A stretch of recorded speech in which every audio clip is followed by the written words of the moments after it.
What's going on, YouTube? Welcome back to Therapist Logan Reacts. Today we are doing another song by REN featuring Molly McKenna, Penitence. This is another song that was widely commented on a lot of my videos, and it's apparently a follow-up to the song Crutch.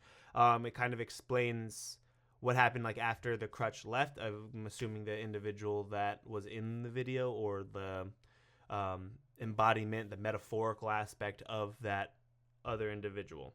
So if you haven't checked that out, go check it out before this, and then let's jump right into it and do a little therapist breakdown. I'm gonna do the music video, so if I might miss some lyrics, just a heads up. If I miss something, please comment down below and give me your insight on it, because I love seeing other people's perspective. And I'm gonna miss something. I'm not perfect. Let's jump right into it though. Lately, I think I was over time in my chest, beating slower like the clouds, the color of them fading out, fading out.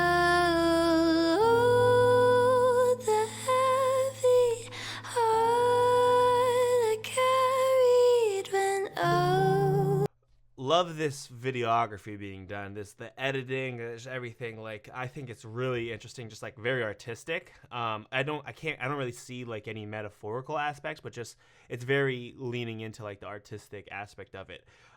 If you don't know, I don't know if I've ever mentioned this, but I am a videographer myself. I actually have a second page on YouTube. It's called MCG Media.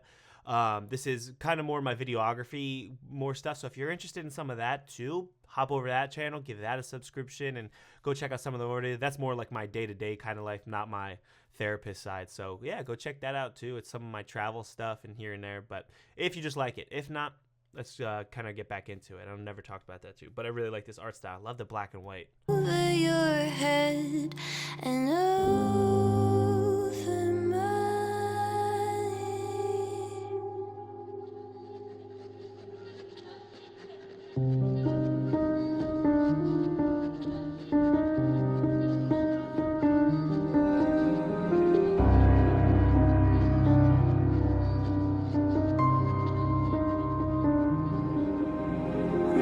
I counted the days she left like a prisoner, etching markings on my skin with an old knife, scratching.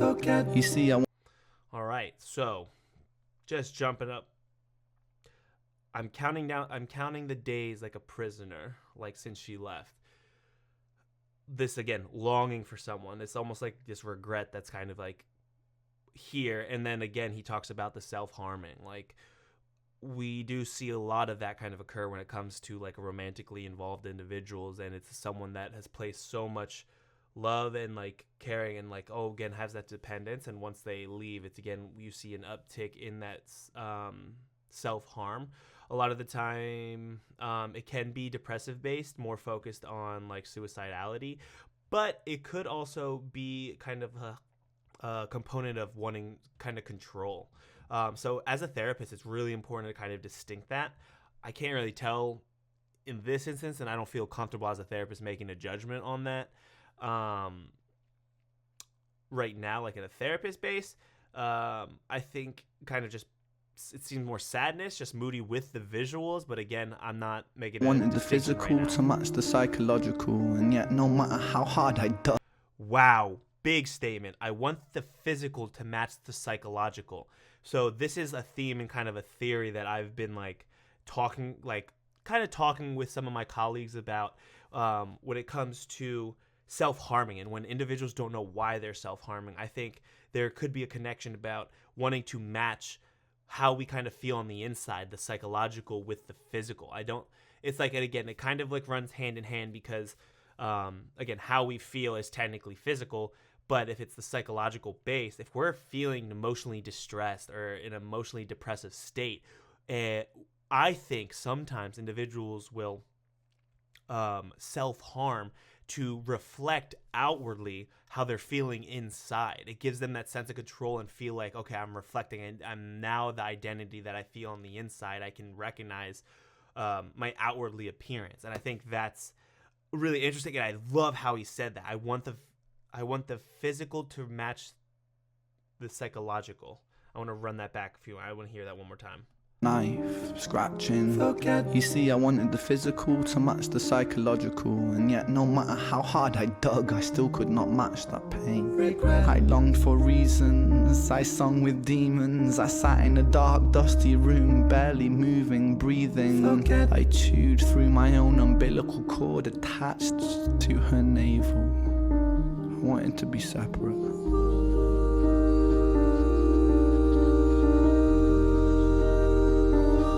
My mind is leaking.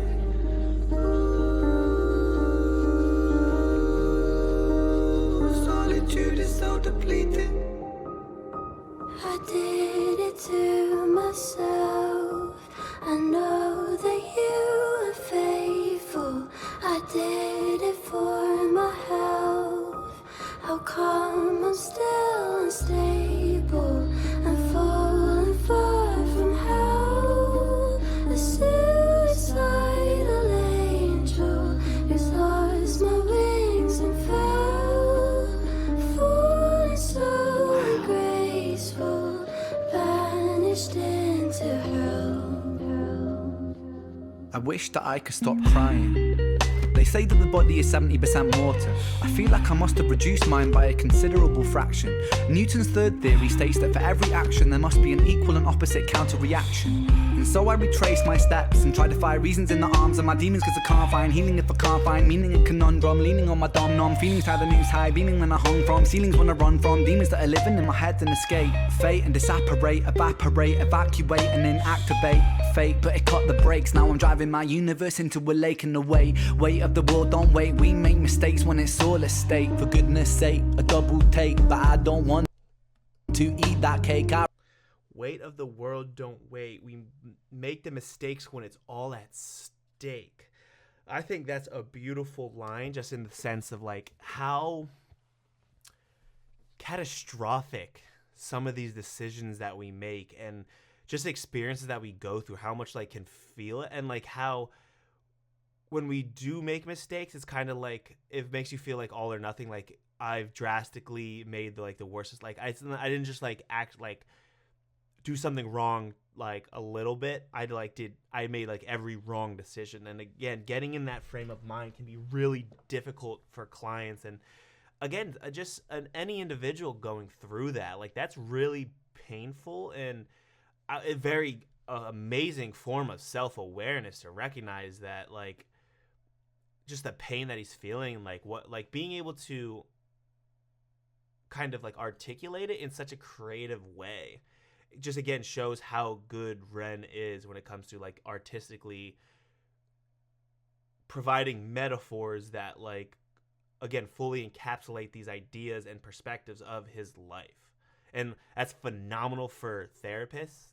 Again, like I love metaphors and I love just the creative words when it comes to it, because I think linguistics as a therapist is so important, that therapists should always be in tune with what's being said and how it's being said, because there's intentions to how we speak. And sometimes, a lot of the times, clients, and again, like they may not even recognize how they're speaking is important, and calling it out and giving those certain terms and certain sayings like a space to breathe can really be very telling about like what's going on inside your client or the individual you're working with. I ruminate inside meaning to illuminate a dark mind.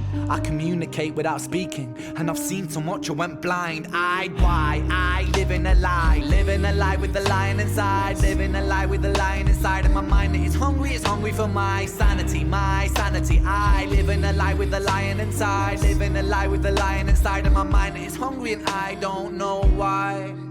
Pressure drop, deep breath, time stops. A broken, etc. ... Pressure drop, pressure drop, pressure drop.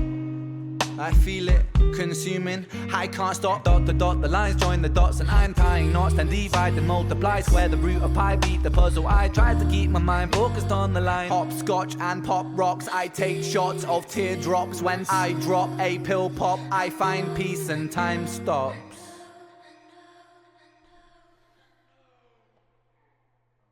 Wow. Wow. I think this is one of my favorite songs that I've listened to by Ren. I wasn't. I don't know. I wasn't know what I was expecting that, but like it was. I think it was beautifully written. The lyrics are extremely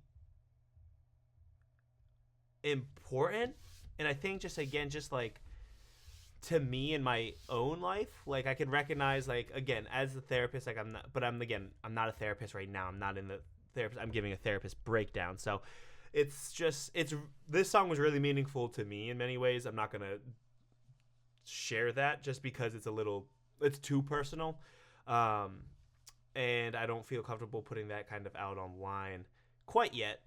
But I just think it's beautiful because, like, again, like it's just the fact of him being able to like look within is so meaningful, and recognize how painful it is to kind of be going through this and like having again fighting with these demons that are in his mind. And just again the penitence, the idea of penitence is like a form of regret, of being ashamed of something we've done. And again, it goes back to that one saying of like when we make mistakes, it's like we always do when everything's at stake. And it's just I think this is a really good encapsulation. I think this is one I'm definitely gonna add to the playlist. I could definitely hear myself listening to this. I really like this style too. Like I think it was a cool switch up. Like it was more talk rapping esque vibe, and I really like that switch up. He does it really well. He just again shows just his versatility and how nice he is just as an artist. But awesome song, highly recommend. Thank you for commenting down below. And recommending this song. This is huge. I would definitely be adding this one. So, yeah, make sure you comment, like, and subscribe. Got my hair sticking up. Make sure you comment, like, and subscribe. And I'll catch you guys next video. Let me know in the comments what you want to see next. If you want to see more Ren, or if there's another artist that you're interested in, let me know. I'm looking for a new artist to do. But I will likely continue on with some of the Ren stuff for sure. Shout out the Renegades. Thanks for watching.